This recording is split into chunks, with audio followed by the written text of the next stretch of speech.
Jayam Vishnupad Paramahamsa Parivrajakaacharya Stotra Shota Shishimade Si Bhaktivedanta Swami Maharaj Shila Prabhupada Ki Krantaraj Srimad Bhagavatam Ki. All glories to the assembled devotees. All glories to the assembled devotees. All glories to Shri Shri Guru and Gauranga.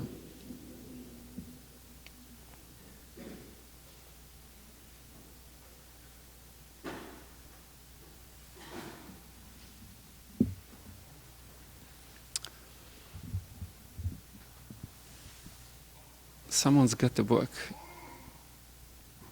It's not me.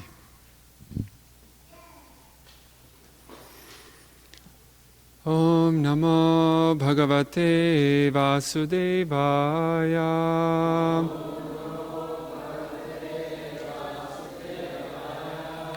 Om Namo Bhagavate Vasudevaya.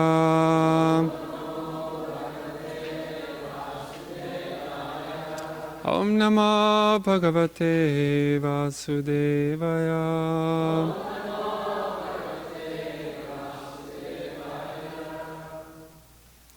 So we're reading from Srimad Bhagavatam. This is Canto 10, which is entitled Summum Bonum. Chapter 2, Prayers by the Demigods.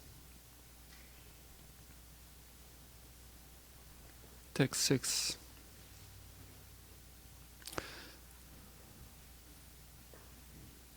Bhagavan api vishvatma viditva kansajam bhayam yadunam nijanathanam yogamayam samadhishat.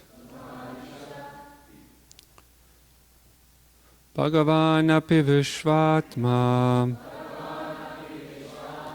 viditva kansajam bhayam yadunam nijanathanam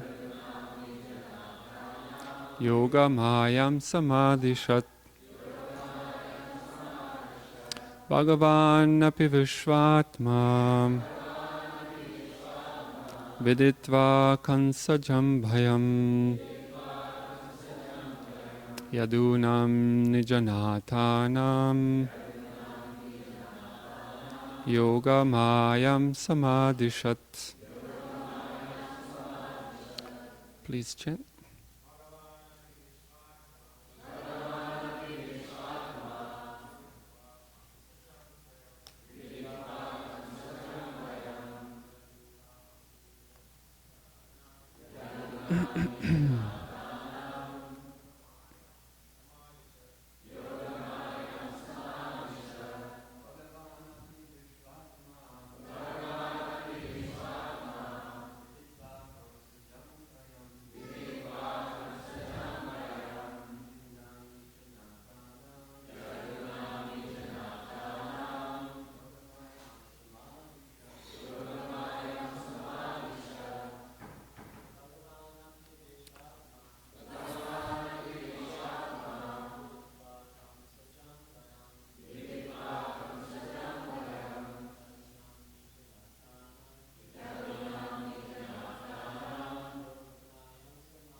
Mataji's.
Word meanings.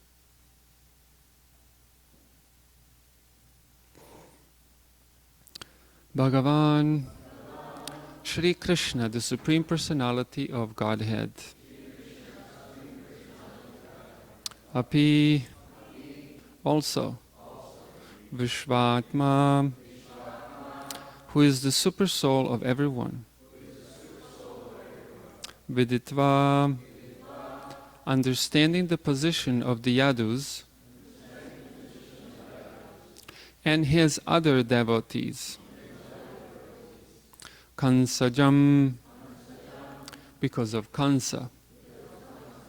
Bhayam, fear. Yadunam, of the Yadus. Nijanatanam, who had accepted him, the Supreme Lord, as their supreme shelter. Yogamayam, unto Yogamaya, the spiritual potency of Krishna. Samadhishat, ordered as follows. Translation. To protect the Yadus, his personal devotees, from Kansa's attack, the personality of Godhead, Vishvatma, the supreme soul of everyone, ordered Yogamaya as follows. Purport.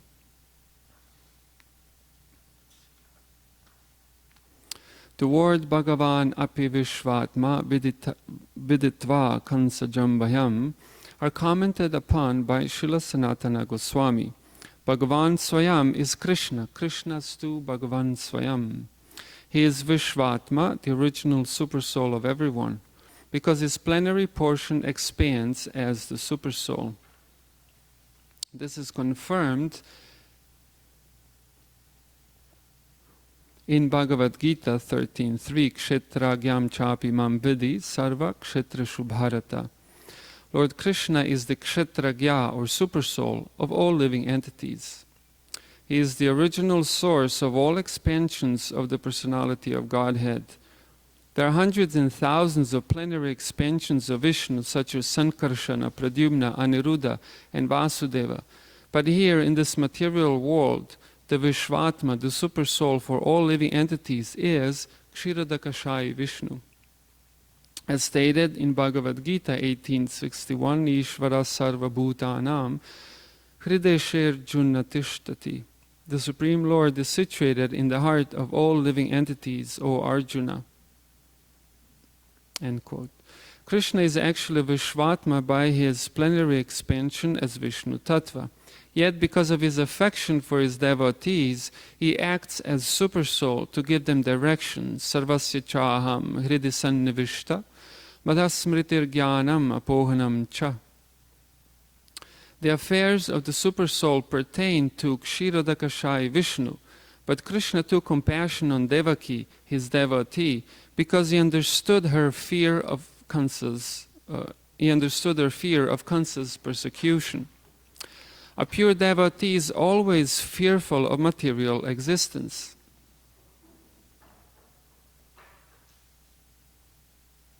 No one knows what will happen next. From one may have to change his body at any moment, tatha dehantara prapti. Knowing this fact, a pure devotee acts in such a way that he will not have his life spoiled by being obliged to accept another body and undergo the tribulations of material existence. This bhayam or fear. This is bhayam or fear. Bhayam ditiya vinibeshata syat. Bhagavatam 11.237. This fear is due to material existence. Properly speaking, everyone should always be alert and fearful of material existence. But although everyone is prone to be affected by the ignorance of material existence, the Supreme Personality of Godhead, Krishna, is always alert to the protection of his devotees. Krishna is so kind and affectionate toward his devotees that he helps them by giving them the intelligence by which to exist in this material world without forgetting him even for a moment. The Lord says, Tesham eva anukampartam aham jnana jam tamaha nashayam yatma bhavastu jnana deepena bhasvata.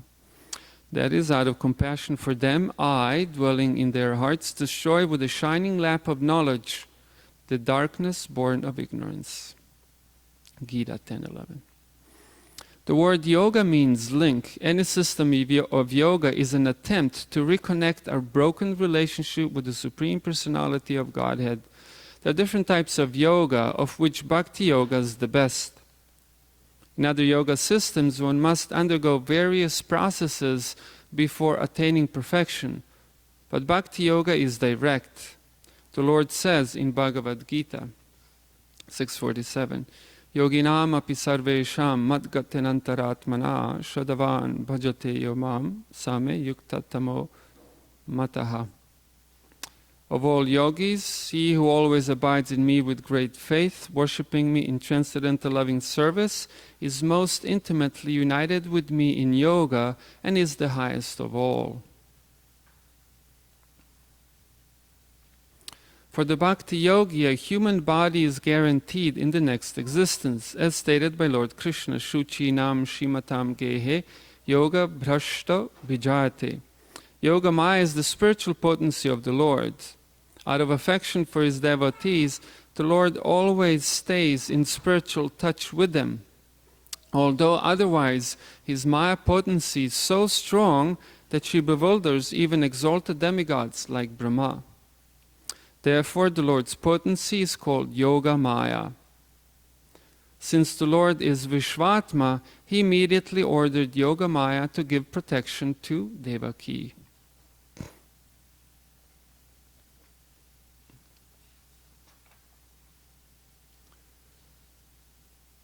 Om Jnanatimirandasya Gnanjana Shalakaya Chakshurunmilitam Yena Tasmai Shri Gurave Namaham.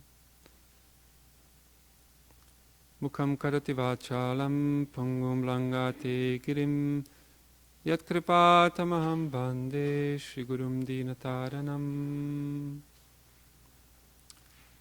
Vanchakalpatarubhyascha kripa sindubhya cha patitanam pavanebhyo vaishnavebhyo namo namaham.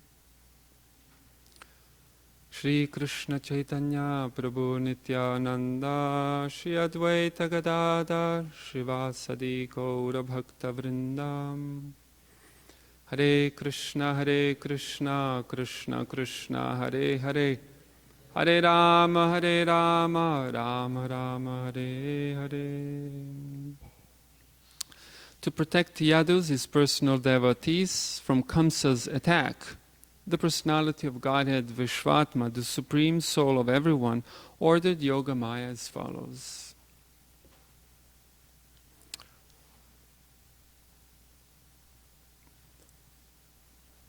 So the 10th canto of the Srimad Bhagavatam is a culmination of the book, we could say, and whatever happens afterwards is also very important. But this is the culmination of Srimad Bhagavatam, 10th canto of the Srimad Bhagavatam. By the way, the Bhagavatam itself is culmination of Vedic literatures. All of the Vedas are codified in the Vedanta Sutra, and then Vedanta Sutra is fluffed out in the Bhagavatam. So Bhagavatam is literally the essence of it all. And then the 10th canto of the Bhagavatam is the culmination of the book. Why is that so? Well, because the topic of the 10th canto is Krishna. Actually, Krishna is the topic of the whole book, but explicitly, Krishna is the topic of the 10th canto of the Srimad Bhagavatam. So, to think about Krishna, to serve Krishna, to meditate upon Krishna, this is what constitutes the goal of life and also means of achieving the goal of life. This is also a means of protection in this world. One who always, I forget the Upanishadic verse, that one who always remembers Krishna is always protected. So, pause there. And then quickly over to, if I put it any closer, I will be running risk of biting it. So maybe volume could be turned up. Okay. Can everyone hear? Okay, so we're good. All right. Just a quick detour in regards to an article I read not too long ago, maybe a month or so ago.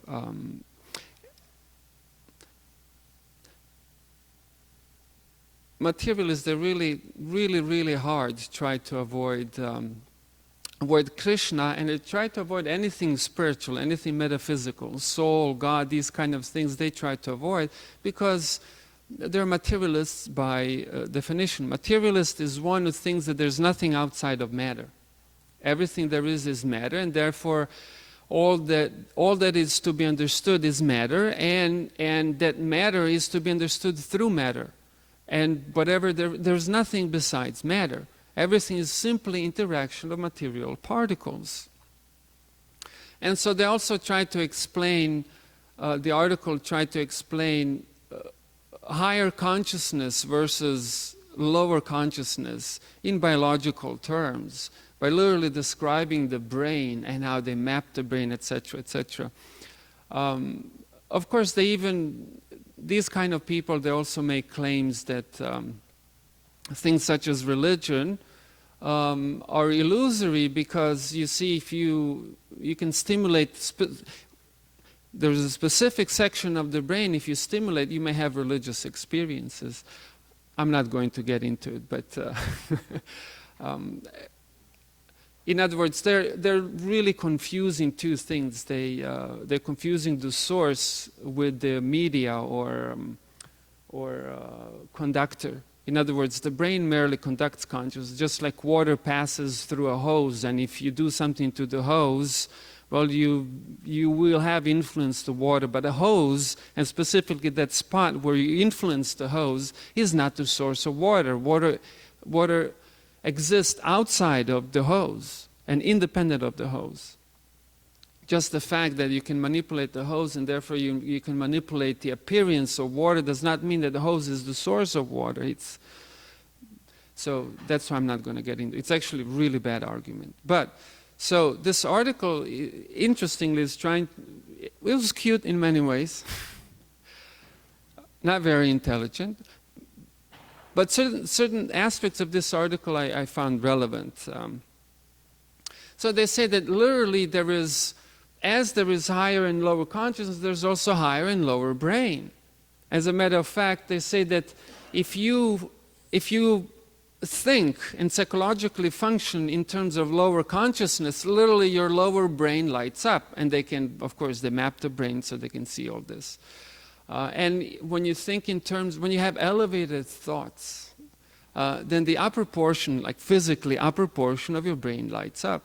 As a matter of fact, they even have the name for the lower brain, right? They call it reptilian brain, sometimes reptilian mind, because it's the primitive mind, primitive brain. And what goes on in there is very primitive. Why is it very primitive? It is primitive because these thoughts are self-centered. They're narrow, they're not wide. They don't comprehend a wide or greater reality. Rather, a person who's functioning in this kind of capacity tends to be narrow-minded, tends to have a difficulty seeing a larger picture, tends to be very much concerned with immediate needs. And so this type of consciousness tends to be triggered by threats. In other words, when someone's under a threat, physical threat, then our first instinct is very likely to be a primitive instinct. Like once I saw in San Diego on a beach, one fellow surprised another fellow, and the surprised fellow, without thinking, just turned around and punched the other guy. It's a very primitive response. But there are other threats also. There are other threats, like for example, fashion threat. That's my term. It's not a clinical condition yet, though even we could make a case for a clinical condition. Fashion threat, that when you appear in public, that you don't have a pimple on the tip of your nose, and that your attire is up to the latest whatever is socially considered cool, etc. And so under these threats, our lower brain tends to light up. In other words, we think in terms of lower consciousness, very self-centered, primitive, base. And so we become very self-conscious. So everyone's looking at me, you know, what do I look like? How's my chadar? That's what I wear. How's my queer? How's my shika? Oh, didn't tie it.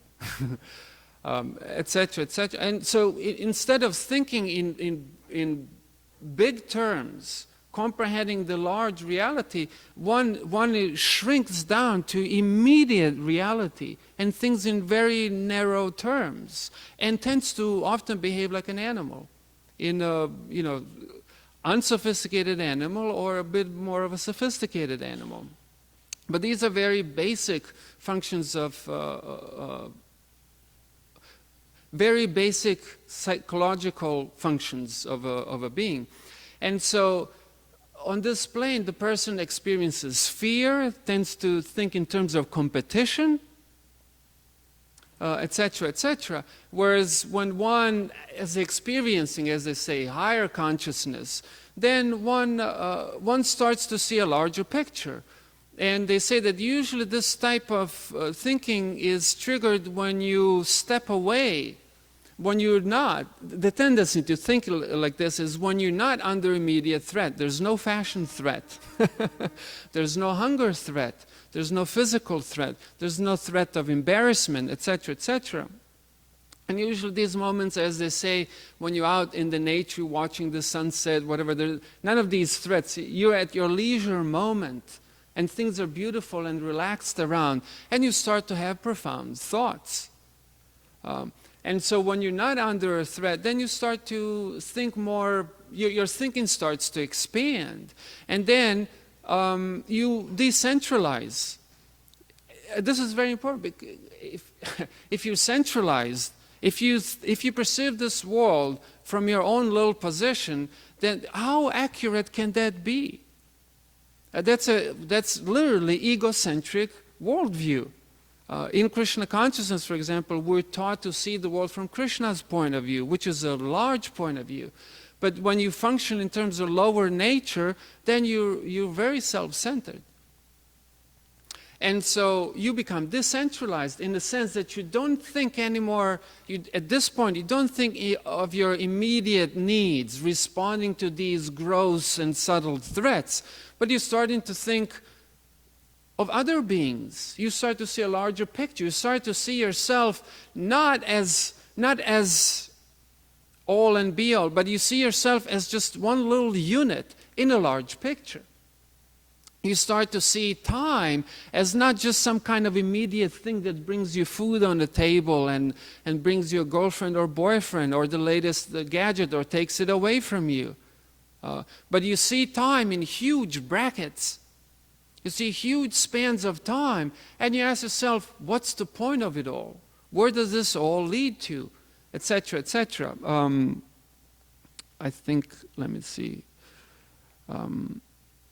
Viciousness. You start to perceive viciousness not as evil, even though it might be evil, and you may see it as evil, but not at this point you're able to see viciousness not merely as evil, but you start to see viciousness as a result of something. There is a saying, and you might have heard it, I heard it for the first time some months ago, that those who need love the most show it in most unloving ways. And so, but if someone who's terribly in need of some affection behaves in horrible ways, like because their behavior is a threat to you, you're not thinking, oh, this poor person really needs some affection here. You're thinking, this son of a schmitch I'm going to let you have it. And you start to behave like an animal. So in other words, compassion is not really kicking in. You're really functioning in very base terms. So, and on and on and on. I think I get my point. So I disagree with some things about the article and agreed with some other. And so why am I saying this? Because we see that that when people who function very much in terms of lower consciousness, when they take to religion, man, that's ugly. That gets really, and the Bhagavatam also says this, right? Archayam eva harayesh pujitam yashadehate natat bhakteshu janishu sabhakta prakrita smritaha. Such a devotee should be known as a materialistic devotee. Why materialistic? Because the consciousness of this person has grabbed onto religion but has not grown. It has simply accepted religion as a form, not really as something that is there or that is there to change his consciousness. And so the consciousness literally has not grown. It's still primitive consciousness. And you find plenty of people like this. God is great. Mow them all down. Religion is perceived not as, for example, the way Krishna teaches that Krishna characterizes religion according to your conscious development and in accord to how you relate to God. Not exactly what's the name of tradition and what your rituals are. There's no rituals mentioned in the Bhagavad Gita, for example. Even in the Bhagavatam, hardly any ritual described. So when such people take to religion, it becomes very ugly. As a matter of fact, I completely understand atheists. Not all of them. Some are really mysterious to me. But some atheists and some really aggressive atheists, I understand. They're reacting to animals who have embraced religion. So for this reason, Srila Prabhupada time and time again always spoke of basics of Krishna consciousness, such as that you are not a master, you are a servant. Your position is tiny, you're not big, you're supposed to serve. You're servant of Krishna, and not only you're servant of Krishna, you're servant of Krishna's servants, etc., etc., etc. And you should chant Harinam a lot. And physically you should serve Guru, you should serve Krishna, you should serve deity. You should practice sadhana bhakti. You should use your body physically to serve Krishna, to serve Vaishnavas, to serve non-devotees by, let's say, distributing books or prasadam, etc. You should do all these things before you jump into the pinnacle of religion. And we have seen, I think I have heard this from Sura Prabhu, and I definitely can attest this to myself. This is my experience of hearing most of Srila Prabhupada's lectures. Upon hearing his lectures, I'm left with a question, one question. Do I want to be an animal or a civilized human being? So Prabhupada said that this is how Prabhupada spoke. I mean, recently I was in Middle East, all undercover. I just took sannyas, and second day after sannyas, I put on pants. First mission in pants. Because you can't enter these countries, or be in this particular country that I was in. You can't go around. Even Tulsi beads, I had to remove everything. And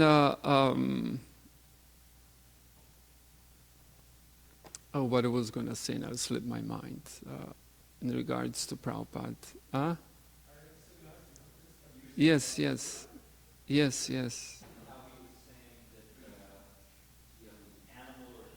Yes, I remember that. But why did I? Oh, yes, correct. I remember now. Thank you. it's a teamwork.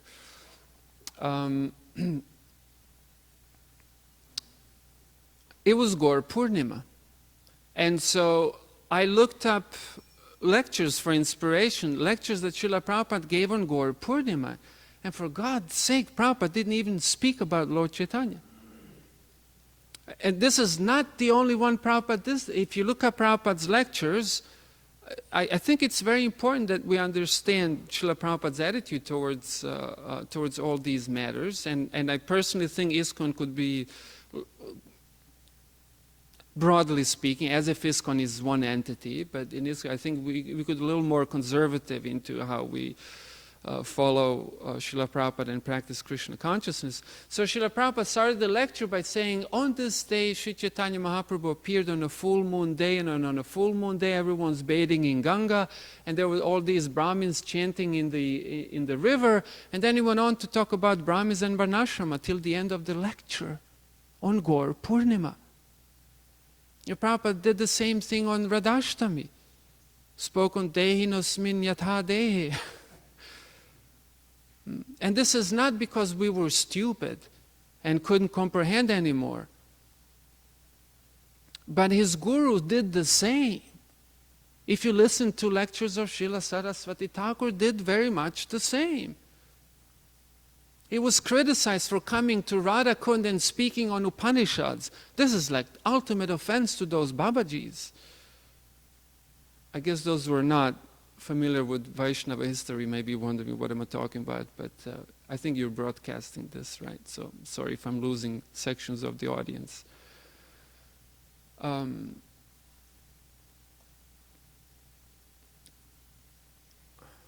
unlike many others who came and claimed elevated consciousness, we have hardly seen anyone Brahman realize the way Srila Prabhupada was.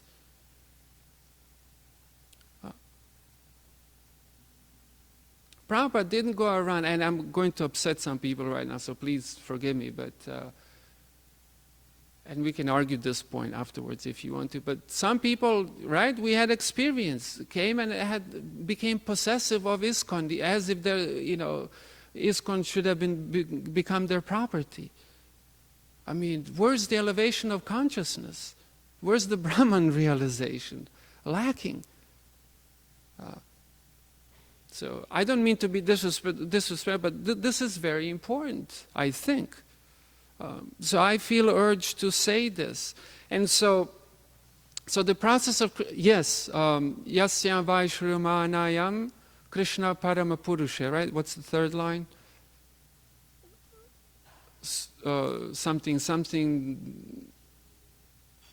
Yasyam Vaishrumanayam Krishna Paramapurusha. Shoka Moha Bhayapa, last one, okay.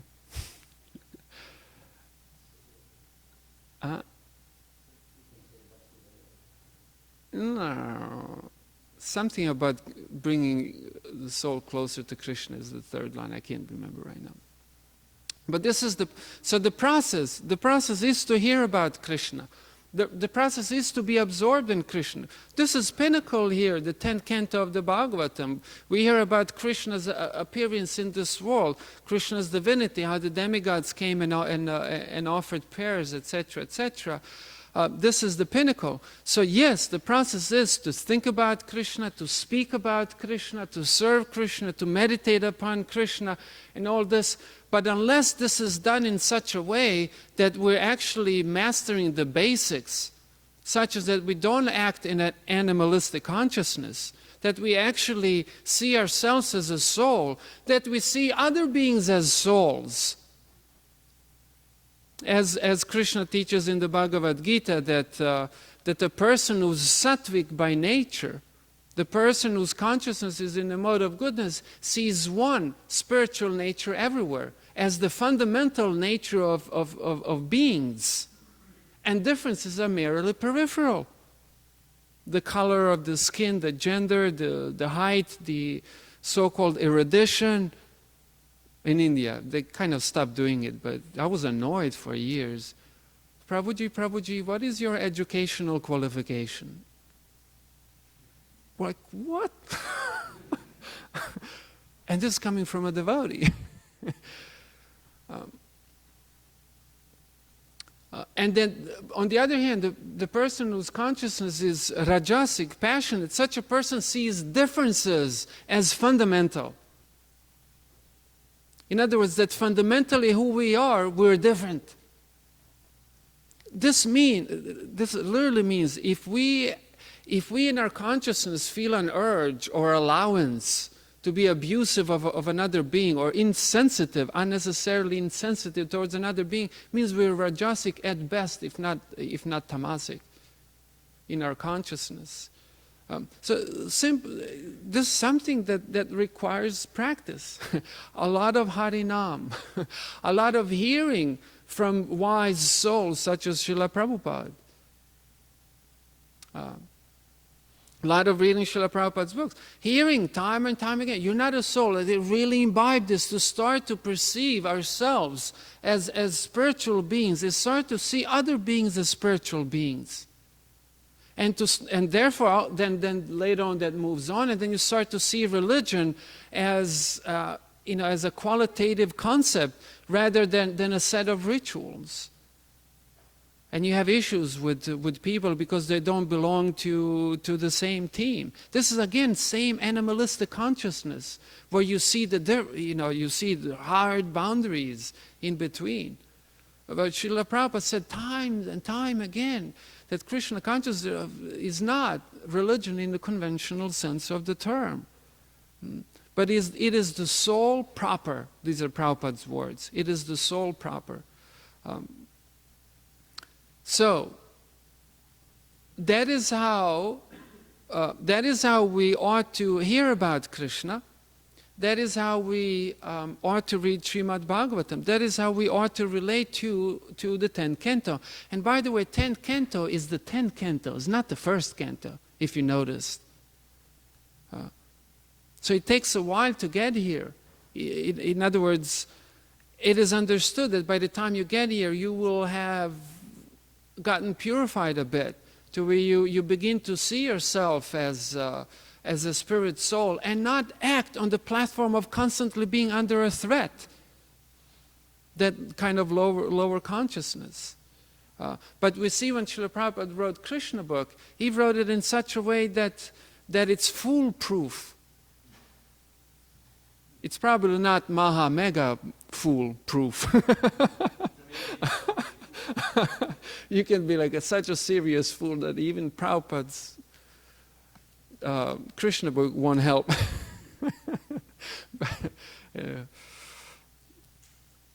I guess if you're so determined. But it's largely foolproof. That Srila Prabhupada speaks of very elevated topics which are otherwise not understandable by people. Srimati Kunti Devi that says that Krishna is understood only by Paramahamsas. Only by Paramahamsas. Then we could go into, I'm running out of time here, but we could go into what is a Paramahamsa. There also Srila Prabhupada gave in his purport, what is Paramahamsa and how to get there. Like neophyte sannyasis are supposed to carry their dandas at all times until they become Paramahamsas. Only then do they put away their danda. Of course, we travel a lot, so it's quite cumbersome too. Of course, nowadays they have portable dandas too, if you didn't know. I learned all this recently. Okay, so... I'm sorry, I didn't even get to say about Krishna actually being so nice by offering protection to devotees. So I'll just summarize this in a couple of sentences.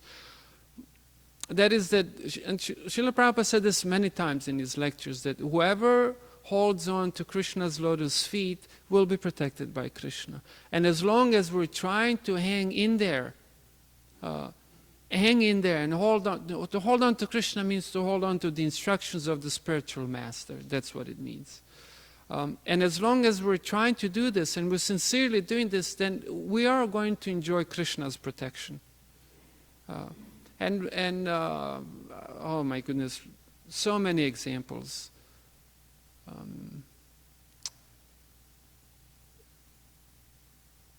I'll give one example and I'll end there. A god brother of mine, younger to me, junior to me by age, by initiation, by knowledge of Shastra, in every respect, seriously junior to me. And he even had, well, okay, I'll spare you the details, but in one point he became terminally ill. And in his terminal illness, he was bedridden, he could barely move. And it was time of Prabhupada's marathon.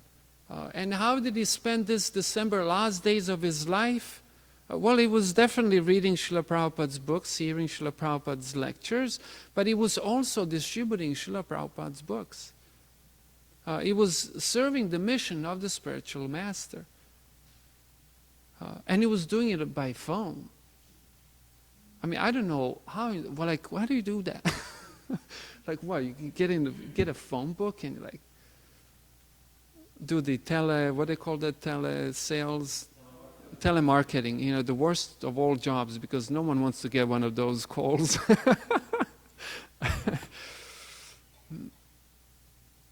And then at the last few days of his life, he was taken urgently to Vrindavan, you know.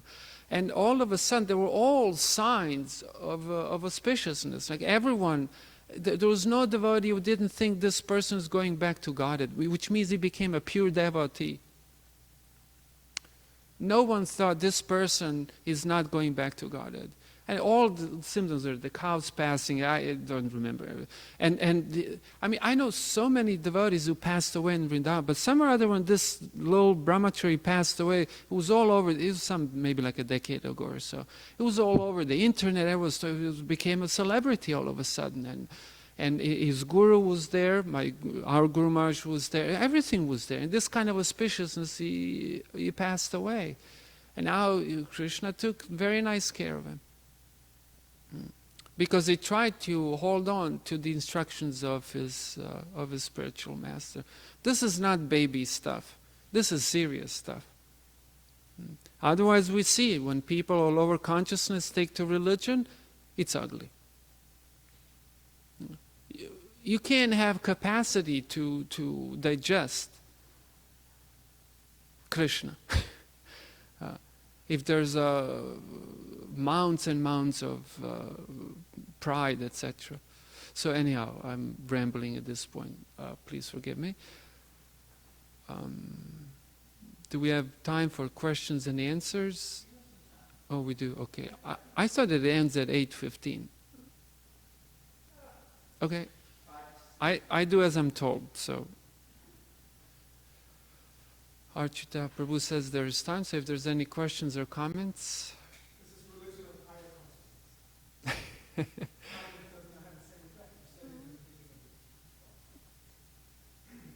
Well, we don't get lost in the small unit of time. Because if you perceive time as just a few small hours, then, you know, grievance becomes a horrible thing. But if you think in larger terms, if you perceive time as something that's colossal, then what's me, what are my troubles, etc. It was in person.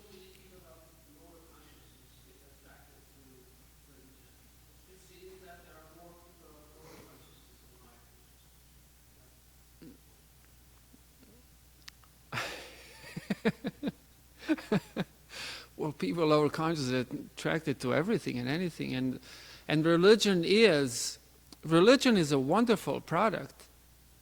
I mean, seriously, besides religion, whoever gives you anything meaningful, literally, if you don't speak in terms of eternity, nothing is meaningful. Because everything comes to an end. Once it has come to an end, it's like as if it had never existed.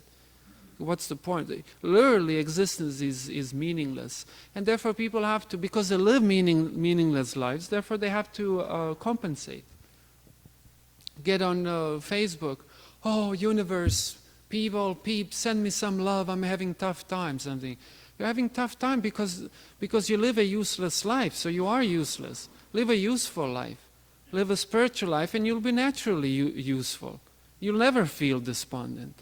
You will not need cheaply beg like this and doing this kind of cheap fixing type of things. But be useful. Take to something which is literally useful, meaningful. Krishna consciousness. And then there's so much to do also. Then be useful. Take it and spread it all over make the information available. So why do people, it's a great product. It's a great product. And it's not only that people of lower consciousness come to it, but we also have to understand that religion is the thing that elevates your consciousness. That is the thing that elevates your consciousness. Concepts such as soul. How do you speak in terms of equality? Unless there is a spiritual concept that we're all on spiritual plane equal. How can you speak of equality? How many people, how many of these, what do they call them, same-sex marriage or whatever movement, how many of them are practicing non-violent diet? I mean, Greenpeace activists in one point, this was early 2000s, Greenpeace, what do they call them? They're agents, they go around and collect money for Greenpeace. Petitioners, thank you. We met one, and this one of our brahmachari asked him something about his diet, and he revealed that he wasn't even vegetarian, It's like, what? So he became a brahmachari. and then little by little, two more became our brahmacharis, and then two girls became bhaktins, at our temple in San Diego. Most of them are still devotees. That's when Coral came to Krishna consciousness also. Like that, but it was funny, like they're going around, protect the whales, protect this, but they're not, like, not even vegetarian, It's like, so in other words, they don't have this equal vision, and this equal vision does not come just because you read Bhagavad Gita or because you perform rituals, but because you actually come to that platform that you actually do see the world. You see beings as spiritual beings rather than fleshly machines that are out there to compete with you. So, Archita Prabhu. Thank you for a very nice class, Maharaj. I think this question was so important that we need to flesh it out the answer a little more, because he asked directly, why are people of lower consciousness so attracted to religion? And it's because the leaders of many of these religions are of lower consciousnesses. They market it specifically to attract those people. Like, it's not that every day somebody wakes up and wants to be a suicide bomber, for instance. They're actually convinced repeatedly, over and over again, you must do this. This is what Allah wants, and we'll take care of your family when you blow yourself up. And they're marketed in such a way that people of lower consciousness are attracted to it. Or in a little higher form, they market it that God will take care of all your financial needs. God will, if you just come to this church and put money in this hundi box or this collection plate, then God will take care of you over and over and over again. It's marketed in such a way that people of lower consciousness can't help but be attracted, because it gives them exactly what they're looking for, us against them. We're better than them. You join this religion, and we're the chosen people. We're the saved people. Everybody else is going to hell. You join. It's marketed in such a way that people of lower consciousness are naturally attracted. Very true, very true. I will now remember that next time I ask that question, I'll have a good answer. Very true. Okay. Grantaraj Srimad Bhagavatam ki jai. Srila Prabhupada ki jai.